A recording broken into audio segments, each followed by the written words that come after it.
Shalom a todos. Eu acredito que, assim como eu, todos tiveram um domingo maravilhoso, né?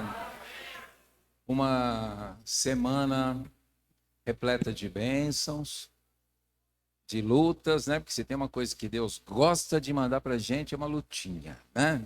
Mas faz parte, né?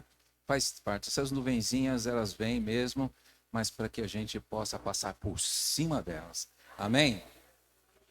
Eu queria convidar os irmãos que abrissem as suas Bíblias lá no livro de Gênesis, capítulo 37.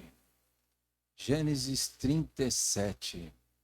Eu quero falar com vocês sobre um homem extraordinário. O nome dele José, filho de Israel, mais conhecido como Jacó. Ele é um exemplo de...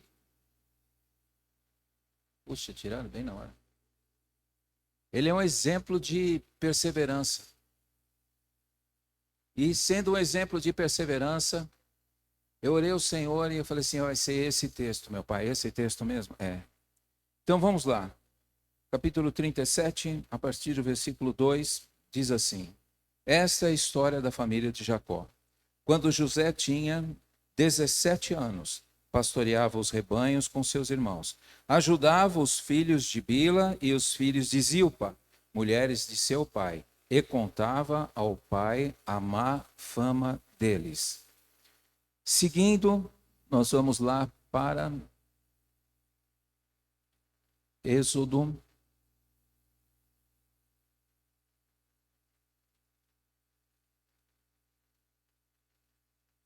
39, 20. Mandou buscar José e o lançou na prisão, em que eram postos os prisioneiros do rei. José ficou na prisão, mas o Senhor estava com ele. Seguindo, vamos lá para o último versículo que nós vamos ler. Capítulo 50, a partir do 22. José permaneceu no Egito com toda a família de seu pai. Viveu 110 anos. Pode se sentar. Por que eu peguei esses 3 versículos? Porque esses 3 versículos vão tratar da trajetória, da história de um homem que perseverou, de um homem que nós vimos aqui na leitura, já no primeiro versículo, em que ele pastoreava as ovelhas junto com os seus irmãos. E isso era algo que, primeiro, que José era filho de Raquel, que era o amor de Jacó. Foi o primeiro filho dela. E José, ele nasce, a palavra de Deus, a Bíblia ela não fala de como foi a vida de José até os 17 anos. Ela vai falar a partir dos 17 anos, mas ele era um filho querido de Jacó. Jacó tinha um amor muito grande por ele. Fez até uma túnica toda especial para ele, de tão amado que ele era. E ele, é claro que diante dos irmãos, os irmãos foram despertando uma certa inveja dele, né? Mas assim ele foi fazendo, e ele tinha o hábito, a gente não sabe o porquê, mas de relatar as coisas ruins, o comportamento ruim dos irmãos, ele relatava tudo aquilo para o seu pai. E nós vemos na trajetória dele, que ele viveu até os 110 anos. E todos aqui, eu acredito que todos aqui devem conhecer a história de José, a trajetória dele, até onde ele chegou. E uma coisa que me chama a atenção é que nós viemos ao mundo sem nada. E quando eu me lembro que nós olhamos assim naquelas lápides, né, de cemitério, né, nós vemos a data de chegada e a data de partida. E tem um tracinho ali no meio. E aquele tracinho ele representa muito, porque ele representa toda a história de uma vida. E a maneira como que nós vamos viver neste mundo é que vai determinar as nossas reações, como que nós vamos reagir diante dos fatos e dos eventos que vão acontecendo. Ele era um homem que ele era interpretador, ele interpretava sonhos, ele tinha sonhos. E ele falava os sonhos com os irmãos, dizendo que os irmãos basicamente se reverenciavam diante dele. E ele mesmo não entendia aquilo. E os irmãos questionavam, falavam assim, então você é um sonhador, você acha que nós vamos nos prostrar diante de você? Mas tudo era um caminhar na vida de José. E ele, certa feita, ele chegou até a ser repreendido pelo seu pai, quando Jacó dizia a ele, falou assim, meu filho, você está dizendo que eu e os teus irmãos vamos nos reverenciar diante de você? Nós vamos nos prostrar diante de você? Mas havia toda uma história, toda uma trajetória do que ia acontecer na vida daquele menino. E não foi diferente. E ele vai criando inimigos dentro da sua própria família, os próprios irmãos. E o interessante é notar que todos eles tinham um comportamento ruim. Nós vemos aqui na leitura que eles tinham um comportamento ruim. E José, eu não sei por que ele relatava isso para o seu pai. Talvez por ser o queridinho do papai, mas ele apontava os erros, aquilo que eles estavam fazendo. E aquilo foi irritando os irmãos. Até ponto que, num dado dia, ele é chamado, os irmãos estão pastoreando ovelhas, e eles demoram a se voltar, e vocês conhecem toda a história. E Jacó manda José ir ver onde que eles estavam, porque eles estavam demorando muito. E uma coisa que chama muita atenção, sendo ele um menino de 17 anos, né, por que será que Jacó manda ele sozinho? E ele vai. E ele vai. E quando ele encontra os irmãos lá começam a tramar de um jeito de matar ele. Fala assim, não, nós vamos matar ele. E Rúben, que era o primogênito, ele fala, não vamos fazer isso, coloca ele no poço e tal, e fica aquela discussão, mata, não mata. Ou seja, o que eu quero dizer com isso é o seguinte, é que eram 11 pessoas com mau comportamento e um com bom comportamento. Às vezes na vida, nós somos levados pela multidão, onde a multidão está errada. Onde a multidão está errada. E parece que o barulho é maior. E parece que aquilo que é o errado é o que está certo. Quando na verdade as coisas não são assim.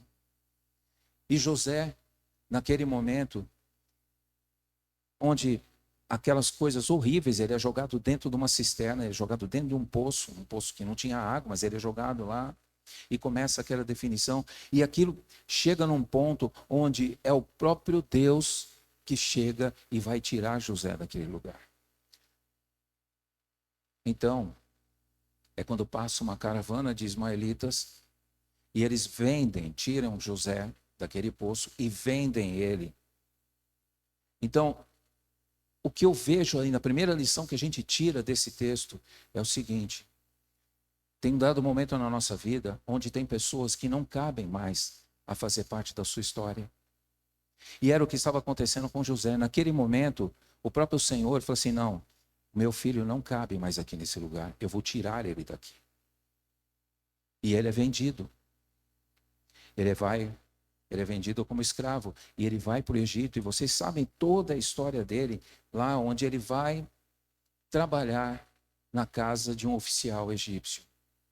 Mas eu quero que vocês entendam a ótica daquilo que esse menino estava vivendo. Ele tinha 17 anos, ele tinha de tudo. Ele tinha um pai e uma mãe extraordinários. Ele foi ensinado na palavra, tanto é que ele apontava o comportamento errado dos seus irmãos. Mas agora ele é vendido como escravo. Ele vai chegar num lugar onde tudo aquilo que ele tinha, toda aquela grandeza, toda aquela riqueza que ele tinha, não vai ter mais. Vão abrir sua boca, vão olhar os seus dentes, vão chegar e olhar o seu cabelo para ver se não tem piolho, alguma coisa assim. E tudo aquilo, os lugares, a instalação onde ele vai ficar a partir dali, vai ser a pior instalação do mundo, porque agora ele é um escravo. O que me chama a atenção nisso tudo, e eu queria que chamasse a atenção de todos, é que um dia, a falta de dinheiro chega. Um dia a doença chega. Um dia os amigos vão embora. Um dia você fica sozinho. Mas assim é a vida. A vida é desse jeito. E não adianta nós questionarmos, a gente chegar e ficar se lamentando, falei, puxa, eu tinha amigos, agora eu não tenho mais. Veja a situação do próprio Jó. Todos conhecem, sabe? Cheio de amigos, na hora que não tem mais nada, os amigos se vão. Da mesma forma, tem pessoas, e nós precisamos entender que em dado momento da vida, tem pessoas que não cabem mais na nossa vida, e Deus tira. E nós perguntamos, por que, Senhor, que eu estou sozinho agora? E foi exatamente isso que o Senhor fez com José. Ele tirou daquele meio. Não, meu filho não vai ficar no meio. São pessoas que têm comportamento errado. Meu filho não vai ficar aqui. Às vezes nós podemos até questionar, puxa, mas tinha que ser vendido como escravo. Ele tinha que ser? Tinha. Porque são processos que nós temos que passar na nossa vida, que nós temos que encarar de frente. Nós não podemos pular etapas na nossa vida, dar um famoso jeitinho. Nós temos que passar aquilo que o Senhor colocou na nossa vida para que nós possamos passar. E mude rápido de fase. E ele sai dali, e ele vai, e é vendido, ele é comprado por um homem chamado Potifar. Mas o interessante é que quando ele chega na casa de Potifar, que era um homem rico no Egito, quando ele chega até lá, ele não é mais José, aquele que saiu de lá, da tenda dos seus pais. E quando eu olho as coisas que ele faz, a forma como ele trabalha na casa de Potifar, porque Deus estava com ele. E ele olha para aquele homem, ele olha para Potifar, e ele não vê simplesmente um senhor dele. A impressão que me basta, que vem até mim, é que ele olha para Potifar como se fosse o pai dele. Porque agora ele é um escravo. Mas ele vai fazer as coisas com excelência, porque ele foi ensinado dessa forma. Antes ele tinha de tudo, agora ele é um escravo. Agora ele é o melhor servo. Ele é o melhor servo. E ele trabalha na casa de Potifar como se fosse a casa do pai dele. Ele trata das coisas do seu senhor como se fosse até mesmo as coisas do seu próprio pai. E ele faz tudo com excelência. E eu posso chegar até a me lembrar de coisas onde na nossa vida atual, às vezes a gente reclama. Tem momentos na vida onde nós trabalhamos para que outros se enriqueçam, sim ou não? Né? Você trabalha e parece que as coisas não vêm para você, mas vêm para o outro. Mas essa é a vida. É assim que a gente vive. Tem momentos na sua vida que você vai fazer coisas e não vai ser notado. Você não vai aparecer. Mas o que a palavra de Deus nos ensina é que você tem que prosseguir. Você não pode deixar de ser fiel ao Senhor nos momentos mais difíceis da tua vida. Porque é Ele quem vai te acrescentar as coisas. Há um caminho que está sendo preparado para José. Todos vocês sabem o destino que ele teve. Mas se põe um pouquinho no lugar dele. Ele está trabalhando. Ele tem que passar aquela fase. Mas ele faz com excelência porque o Senhor era com ele. E a palavra de Deus, se você ler em todo o texto, vocês vão ver que Potifar, ele vai ficando cada vez mais rico. E ele confia tudo a José. Tudo. Por quê? Porque José fazia as coisas com excelência. Ele foi ensinado. Aquele que foi um bom filho, agora ele se tornou um bom servo. Isso faz dele um homem extraordinário. Mas acontece que ali não era o lugar para ele. Assim como às vezes tem lugares onde nós estamos que não é o lugar que nós vamos ficar um bom tempo, a vida às vezes. E nós vamos ser tirados dali. Porque se você não sai pela vontade de Deus, o Senhor, Ele dá um jeito e tira você daquilo. Porque Ele tem algo mais para te oferecer. Então, ao invés de nós reclamarmos da situação que nós estamos passando, vamos parar e olhar e falar assim, Senhor, em vez de perguntar para Ele, por que, Pai? é perguntar para ele: Senhor, para que eu estou passando por tudo isso? Para que eu estou passando por essa situação? Mas ali não era o lugar dele ainda. O texto diz que a mulher de Potifar, porque pensa, eu não gosto muito de falar disso, gente, mas pensa num homem bonito, tá? Não é, eu não gosto de falar desse negócio de homem bonito, que tá por fora isso daí, mas pensa numa raça de povo bonito. Eles eram bonitos. E chamou a atenção de quem? Da mulher de Potifar. E ela vai fazer o quê? Ela vai provocar o homem. Um menino. Um menino. Então eu imagino a luta que esse menino passou. E ela vai provocando ele, vai provocando até que um dia ela agarra ele. Você vai lá, lê o texto lá sossegadinho na tua casa, você vê que a mulher era doida.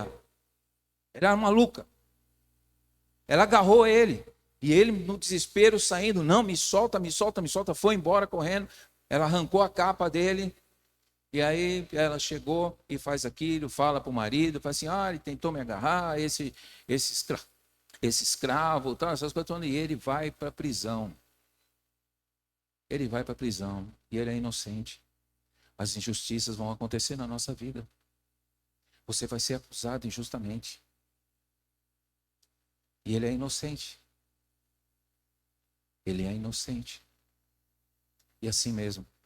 Ele poderia ter respondido para Potifar. Ele falou assim, não. Ele falou assim, olha, o senhor conhece a sua esposa. Eu seria incapaz.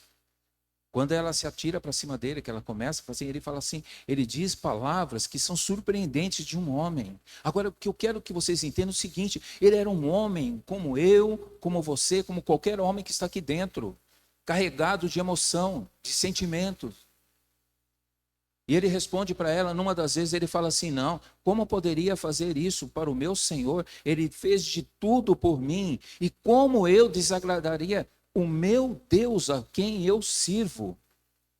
Pensa na coragem desse homem, na determinação dele de chegar e falar desse jeito. Não, eu não posso fazer isso. Eu não posso fazer isso. Eu vou desonrar o meu Senhor e o meu Deus a quem eu sirvo. E ele vai parar na prisão. Ele vai para a prisão. Então você vê, olha o ciclo da vida dele. Ele começa a servir na casa de Potifar. Mas aquele José, ele é José, filho de Jacó na sua família. Ele continua sendo José na cisterna. Ele continua sendo José na casa de Potifar. E ele continua sendo José na prisão. Você consegue entender isso? Você consegue ver a profundidade disso? E ele vai para a prisão. E na prisão, ele vai para lá e começa a trabalhar com excelência, a ponto de ganhar a confiança do carcereiro. O mesmo José, a palavra de Deus vai dizer, e Deus estava com ele. E ele tinha essa certeza. Ele estava agora no pior lugar. Ele estava na prisão. Aí a pergunta, quanto nós suportamos uma pressão? Quanto nós suportamos os desafios que a vida nos coloca e nós acabamos entrando às vezes em desespero? E ele vai para a prisão. Se ele chegasse para Potifar, talvez, naquela hora, e falasse assim, olha, eu não fiz nada disso. Eu não mexi com a sua mulher. Eu não fiz isso. Ela é que mexeu comigo. Mas ele se calou. Porque se ele falasse alguma coisa, ele seria morto. Vocês percebem, gente? Olha, uma coisa muito séria que a gente precisa tomar cuidado é porque a valentia, esse negócio de ser valente e corajoso, anda muito perto um do outro da morte. Estão entendendo o que eu estou falando? Cuidado. Ele se calou. E quando ele se cala, eu lembro de Jesus. O que a palavra de Deus fala? Que ele, como um cordeiro, ele foi para aquela cruz, sem reclamar. Sem fazer absolutamente nada. E se entregou. E ele vai para a prisão. Porque Deus estava com ele. Deus estava com ele. E quando a gente olha tudo isso, e ele vai, e ele começa a trabalhar naquela prisão, e ele ganha a confiança do carcereiro, a ponto de deixar a chave lá com ele. Você vai ler lá na tua casa. Você vai ver o que o carcereiro faz, porque todos tratavam ele com bondade. Até que um dia, chegam dois prisioneiros novos lá, um copeiro e um padeiro. E interessante é que eles têm um sonho. E José passa anos naquela prisão. Não foi semanas, gente. Não foi meses. Foram anos. Anos. E o interessante é que esses dois, tanto o copeiro quanto o padeiro, eles têm sonhos. E José interpreta os sonhos dele. Sorte do copeiro, né? Se vocês vão ver lá, ele fala, ele interpreta o sonho do copeiro e fala assim: olha, você vai voltar para a casa de Faraó, novamente vai continuar trabalhando como copeiro. E o padeiro: olha, eu sonhei isso, você vai morrer. E morre. O padeiro já era. E passado um tempinho, o copeiro é solto. E José chega para o copeiro na hora e fala para ele assim: olha, você vai estar lá com o Faraó, lembra de mim, lembra de mim para o Faraó, eu sou inocente, fala com ele.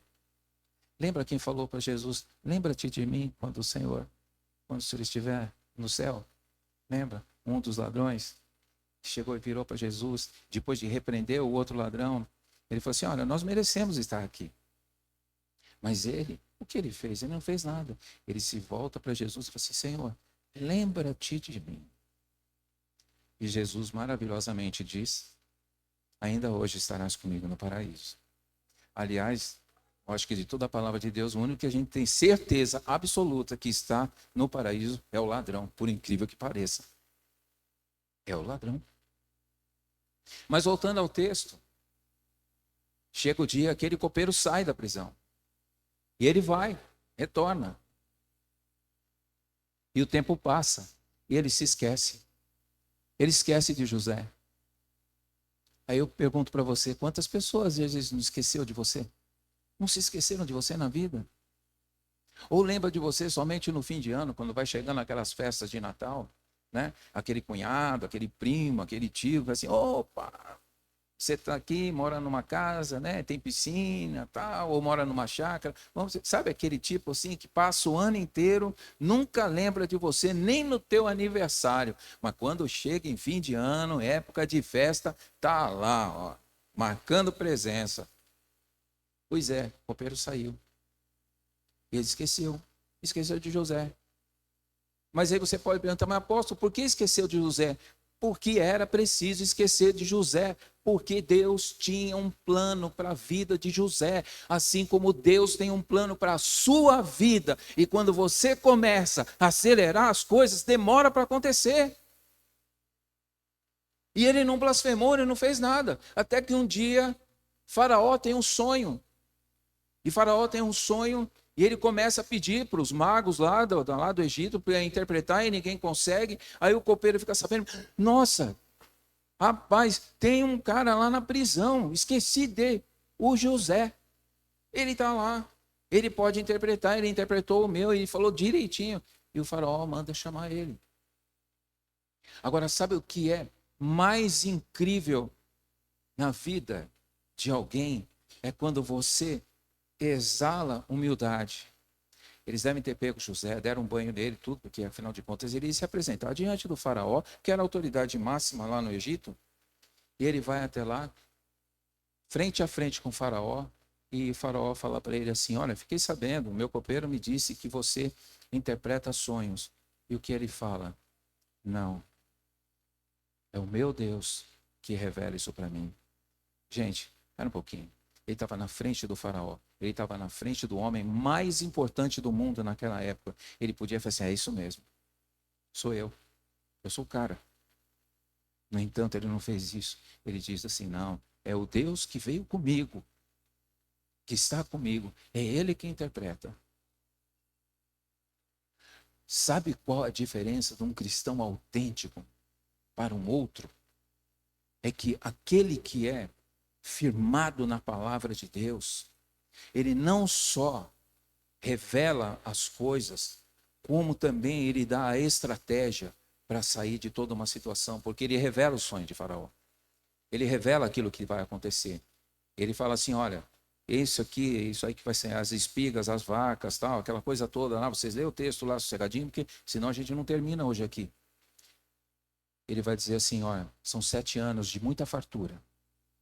Mas passado esses 7 anos de muita fartura, virão 7 anos de muita fome.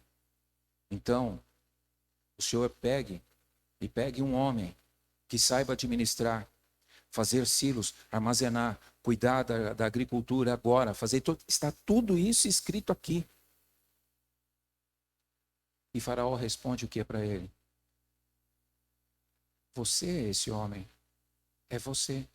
Ninguém aqui vai conseguir administrar isso se não for você. A partir de agora, você é o segundo homem mais importante do Egito. Você vai ser governador aqui. Humildade. Agora, entenda a profundidade disso. Ele é governador. Ele recebe um novo nome. O Faraó dá um novo nome para ele. Dá uma esposa para ele. E fala assim, olha, agora você vai se chamar, se eu não me engano, acho que é Zefanete Paneia, uma coisa assim. E sabe o que ele faz? Ele poderia chegar e fazer o quê? Eu sou o cara mais importante agora aqui. Acima de mim só o Senhor, não tem mais ninguém. Vão lá na casa de Potifar. Sabe o que me deixa irritado, gente? Que eu fico muito triste. É gente querendo fazer justiça com as próprias mãos. Ele poderia ter chegado na casa de Potifar e falar, ó, vem cá, agora eu sou o Zefanete Paneia. Chama aí tua mulher. Ele fez isso? Não. Da mesma forma que ele também não fez nada com aquela mulher. A pior coisa que tem para um cristão é ele querer chegar e fazer assim, ó, agora é isso, vem mexer comigo agora. Como eu já vi situações onde as pessoas vêm com o direito de vingança. Ah, eu quero ver agora. Agora. Ah, eu passei pela prova, ainda falei isso aí hoje. Ah, passei por uma prova terrível, ninguém ficou junto comigo. Agora, ó, vai estar todo mundo aqui, ó, debaixo do meu joelho. Que coisa feia, gente. Que coisa feia que é vingança. Isso não tem que fazer parte da nossa vida. Isso tem que ser uma página virada. Ele foi fazer o quê? Ele foi viver o extraordinário da vida dele, junto com agora com uma esposa. Ele foi trabalhar. Ele não quis saber daquilo, porque sabe o quê? Aquilo que era tudo ofensa para a vida dele, ele transformou em bênção, ele soube superar aquilo. E nós precisamos aprender a superar as dificuldades que vêm sobre a nossa vida, para que a gente viva o extraordinário, o sensacional, aquilo que é maravilhoso de Deus para nós. Não pule etapa, não pula etapa na vida, meu irmão, não pula. Sabe, não queira adiantar as coisas, fazer algo além, não querer dar uma ajudinha para Deus, não faça isso. Mas ao contrário disso, passe logo pela fase que você está passando, para que você venha experimentar o maravilhoso de Deus na tua vida. E não ficar se lamentando, como às vezes se lamenta até mesmo na forma de orar. Gente, pelo amor de Deus, quando nós oramos, a gente tem que orar com sentimento. Não é chegar para Deus e dizer, você querer orar para o Senhor como se Ele, fazendo com que Ele se compadeça de você. Senhor, olha a minha situação, olha o que eu estou passando, como se você quisesse ouvir do Senhor lá de cima, que Deus falasse assim, filho, eu estou vendo você, eu estou vendo as coisas que você está fazendo, mas olha, você tem a mim e eu tenho quem? Presta atenção. Presta atenção. Não deixe que as fases da sua vida sejam puladas. As dificuldades, elas vêm, e dessa forma. Agora, Você pensa que a vida dele parou aí? Não. Veio o tempo da escassez. Chegou o tempo da escassez. A fome assolou a todos. E quem vai bater lá no Egito atrás de comida? Os irmãos de José, que nem imaginavam que José estava naquela posição. Chegaram lá e José vê. José, naquele momento em que ele vê, ele é um homem como eu, como você, fazendo uma alusão às mulheres, um sentimento humano. Por um momento ele olha aquilo e ele vem uma ira no coração dele e fala assim: ó, vocês são espiões, prende todo mundo. Ele fala: não, pelo amor de Deus, não. Você vai lá, você lê o texto, você vai ver.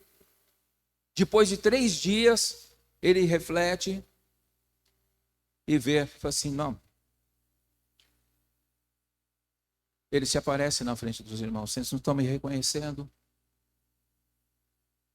Mas algo surpreendente acontece com Judá, porque Judá foi aquele que queria matar José. E numa das conversas que ele tem, José sabendo, ele fala assim: olha, quem é esse mais novo? Vai ser Benjamim. Ele fala assim: olha, esse menino vai ficar aqui. Vocês vão lá e pode buscar o restante da família de Deus. E Judá, aquele que queria matar, porque Rúben era o primogênito. Judá, ele chega e fala assim: o senhor não faça isso, porque isso vai ser a morte para o meu pai, para o nosso pai. Porque o nosso pai já perdeu um filho. O nome dele era José. E se esse menino, se Benjamim ficar aqui, vai ser a morte para o meu pai. Me deixa ficar aqui no lugar dele.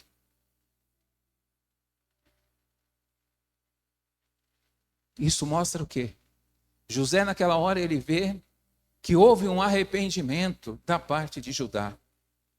E ele começa a tirar toda aquela indumentária egípcia. E ele olha e fala assim: vocês estão me reconhecendo? Eu sou o José. Aqueles que vocês jogaram na cisterna, aqueles que vocês venderam como escravo. E foi uma cena que foi chocante. Mas naquela hora, houve o perdão.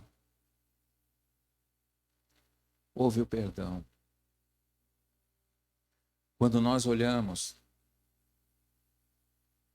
e a gente vê toda essa situação, José, ele vai dizer assim, ele tinha todo motivo para chegar e falar: olha, eu não quero vocês aqui. Eu não quero ninguém aqui. Mas, no entanto, ele humildemente lhe fala: olha, não foram vocês que me venderam como escravo. Foi o Senhor que me mandou adiante de vocês para esta terra, para que hoje vocês pudessem ser alimentados.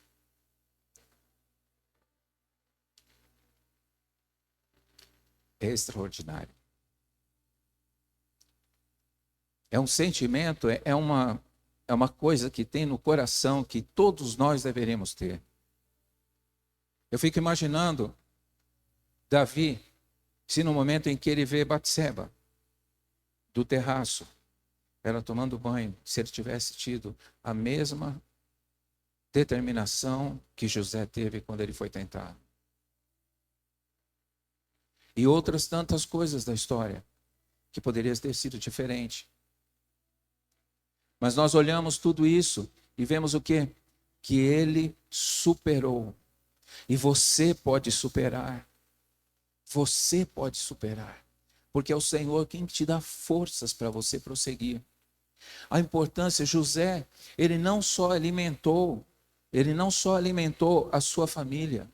Se você procurar nos livros de história, os livros de história vão relatar a maior fome que aconteceu naquela época, onde a humanidade da época seria praticamente aniquilada. O Senhor usou de um homem, para salvar a humanidade. Não foi só salvar a família dele, mas salvar a humanidade daquela época. Dessa forma, o Senhor pode fazer muitas coisas através das nossas vidas. através da minha vida, através da sua vida. Eu posso olhar daqui e ver vários Josés. Olhar vários Josés. Vários homens valentes do Senhor que vão saber se desviar do pecado. Que vão saber se olhar as coisas e ver em que aprender a lidar com traições, aprender a lidar com injustiça na força do Senhor. Saia daqui hoje na certeza de que você pode vencer. Tudo vai depender do que você somente fala: Senhor, tem coisas que eu não posso, pela minha força, pela minha vontade. Porque não adianta a gente querer se enganar. Não adianta querer dizer assim: não, eu não consigo. Ou eu consigo. Ou eu não tenho vontade. Ou eu tenho vontade. Não. Nós temos que viver na certeza de que nós vamos conseguir superar todos os obstáculos na nossa vida. Todos. Todos. Não é qualquer um. A fidelidade de Deus em tempos difíceis vão nos preparar para enfrentar as situações de frente. De frente. Nós estamos vivendo hoje tempos difíceis. Quando nós olhamos os noticiários, nós vemos situações de guerra e parece que a Guerra Fria está voltando de novo, aquela guerra de nervos, onde parece que a qualquer momento vai explodir alguma coisa. Mas para aquele que se mantém fiel ao Senhor, a tempestade pode vir, o barco vai balançar, mas você pode ter certeza que o Jesus está no barco junto conosco. E Ele não vai deixar que nenhum venha se perder. Porque Ele disse: aquele que vem a mim, de modo algum lançarei fora. De modo algum. Deus exalta aqueles que permanecem fiéis, mesmo na adversidade. Meu irmão, está difícil. Está difícil para você, está difícil para todo mundo. Mas se mantém fiel. Se mantém firme ali, porque é um tempo, e isso vai passar. Isso vai passar. A última grande lição dele foi o perdão. O fato dele ter liberado o perdão para os irmãos concluiu a obra do Senhor na vida daquele homem, que ele foi um homem de sucesso, um grande homem de Deus. Quem disse que um grande homem de Deus não pode ser um grande empreendedor, não pode ser um grande empresário, não pode ser um grande administrador da sua família? Todos nós, homens, somos empresários da nossa casa, nós somos administradores e temos por obrigação manter a paz no nosso lar. Mulheres, vocês são a bênção no lar. Vocês são a bênção em casa. Vocês são aquelas que sustentam em oração. Fazem aquilo que às vezes nós homens falhamos. Então, persevere. Continue firme. Lute com todas as suas forças. Se lembre daquilo que José fez, porque a vida dele não foi fácil. Mas ele superou com garra, com determinação. E acima de tudo, onde ele estava, lá estava o Senhor. Onde você está, lá estará o Senhor. Amém? Vamos nos colocar de pé. Vamos adorar mais uma vez ao Senhor. Vamos bater essas palmas para o Senhor.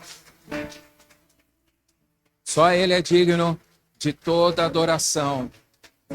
Que você tenha essa força, a mesma força que esteve em José. Ela está em você, ela está na tua casa, porque é o Senhor quem do alto olha para a tua vida.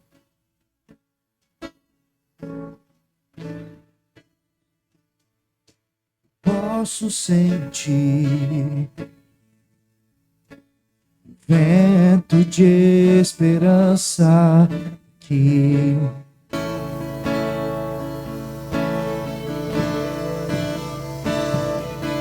posso